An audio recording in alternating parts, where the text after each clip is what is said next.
Olá, bem-vindo ao estudo de hoje. Por cerca de 50 anos, Ellen G. White escreveu extensamente sobre saúde. Ela preconizou princípios para os quais ainda não havia prova científica. Mas visto que Deus é o autor das leis naturais e também aquele que inspirou Ellen G. White, nós cremos que deve haver perfeita harmonia nesses dois campos de estudos. Como poderia alguém, com apenas a terceira série primária, escrever da forma como ela escrevia, se não por inspiração divina? Ellen G. White se antecipou no tempo por mais de 50 anos. Por isso, hoje vamos aprender sobre Ellen G. White, uma mulher à frente de seu tempo.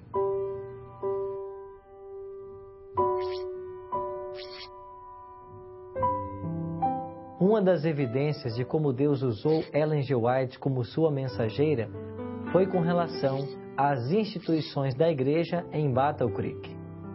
Algumas delas estavam sendo administradas por homens que tinham perdido sua consagração.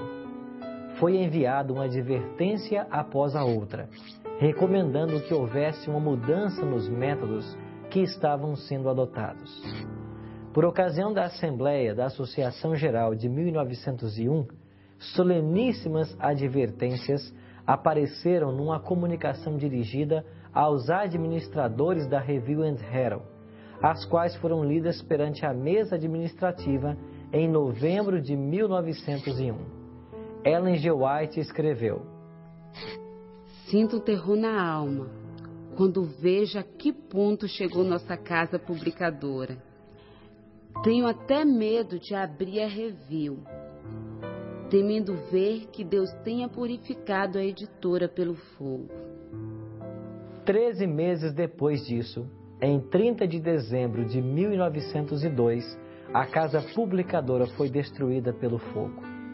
Nunca se conseguiu determinar a causa, mas testemunhas oculares relatam que todo o edifício parecia ter se incendiado quase simultaneamente.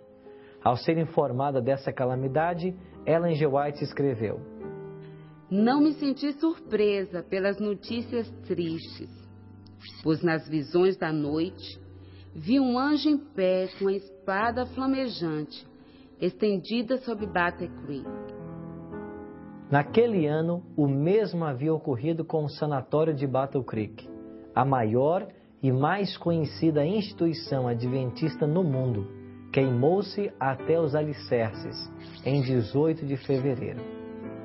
Posteriormente, Ellen G. White escreveu: O Senhor aniquilou duas das nossas maiores instituições estabelecidas em Battle Creek e nos transmitiu uma advertência após outra, tal como Cristo antigamente advertiu Betsaida e Cafarnaum. É necessário dar a maior atenção a toda palavra que sai da boca de Deus. Não pode haver de nossa parte afastamento das palavras de Cristo, sem que cometamos pecado. O Salvador insiste com os errantes, para que se arrependam. Os que humilham o coração e confessam os pecados serão perdoados. Suas transgressões serão relevadas. Mas o homem que considera que, confessando os seus pecados, demonstra fraqueza, não achará perdão e nem verá em Cristo o seu Redentor. Perseverará na transgressão e cometerá uma falta após outra e acrescentará pecado a pecado. Que fará essa pessoa no dia em que os livros forem abertos e cada um for julgado segundo as coisas que neles estiverem escritas? Depois ela afirmou: O Senhor permitiu que o fogo consumisse os principais edifícios da Review and Herald e do sanatório, e dessa maneira removeu a maior objeção apresentada contra a mudança de Battle Creek. Era o seu desígnio que, em lugar de reconstruir o mesmo grande edifício, nosso povo criasse instalações em vários lugares. Outra evidência da direção de Deus no ministério de Ellen G. White foi sua condução na grande crise panteísta liderada pelo Dr. Kellogg. Ellen G. White havia tido uma boa experiência com ele, desde que ele completara seus estudos em medicina em 1876 e começou a trabalhar no Instituto de Saúde em Battle Creek. Ela lhe havia escrito milhares de páginas de conselhos e orientações. Com amor maternal e interesse, havia observado seu êxito ao desenvolver a obra médica. Não há dúvidas de que Kellogg era um homem altruísta, consagrado e com habilidades extraordinárias. Foi um grande inventor, e aqueles que visitam hoje a Vila Adventista Histórica podem ver várias de suas invenções.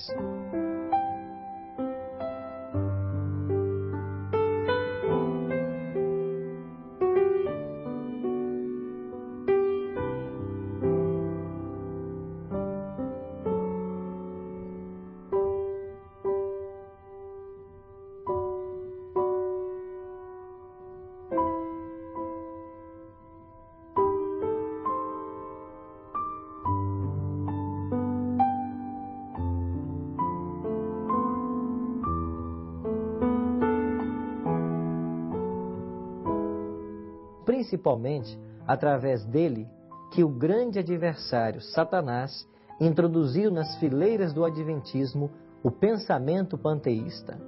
Os pontos de vista chegaram a ser tão populares que foram ensinados no colégio em Battle Creek.